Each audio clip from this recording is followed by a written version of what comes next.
علیکم نوی ویډیو سره تاسو ولکلی وي امید لرم چې تاسو ټول به روغ خوشاله وئ ژوند په مزو کې به وئ بابای کې وینه سپینه شوې ده خور راپسې او خپل سګه ورور مشر ورور یې ډېر بې دلدۍ سره یې قتل کوي خور یې یو اشنا سره تعلقات غلط تعلقات په یې ورسره ساتل او خور یې ویلې چې زه هغه اشنا سره واده وکړم ورور یې هېڅکله داسې نه کول غوښتل ورور یې د خپلې خور دپاره ښه سوچ کړی ورور یې خپله خور په داسې ځای کې ورکوله چې سبا بیا زما خور خوشحاله وي خو خور یې دغه د ورور فیصله ونه منله تمانچه یې راواخیسته خپل مشر ورور یې ډېر بې دردۍ سره قتل کړو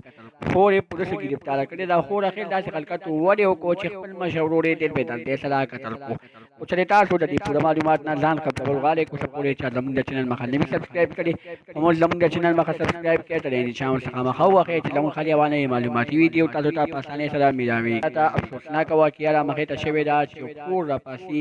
د اشنا د پردي سړي دپاره خپل مشر ورور ډېر بې دردۍ سره قتل کوي هغه مشر ورور چې د پلار حیثیت لري هغه یې ډېر بې دردۍ سره قتل کړو د دې یو اشنا سره غلط تعلقات و دا به د کور نه د ملګرو په بالاخانه باندې ووته هغه سره به یې چکرې وکړې هغه سره به یې په هوټلونو کې غلط کارونه کول خو ورور ته یې چې کله پته ولګېده نو په خپله خور یې بنده کړله او ورته ویې ویلې چې ته به هغه هلک سره نوره نه ګرځې دوستانو په دغه خبره باندې خور راپسې او خپل مشر ورور ډېر بې دلدۍ سره قتل کوي زموږ دا ویډیو خوښه شوې وي زموږ د چینل مخه سبسکرایب کړئ تر دې نشان ورڅخه مخه ووهئ چې زموږ خالي روانه معلوماتي ویډیو تاسو ته په اسانۍ سره میلاویږي والسلام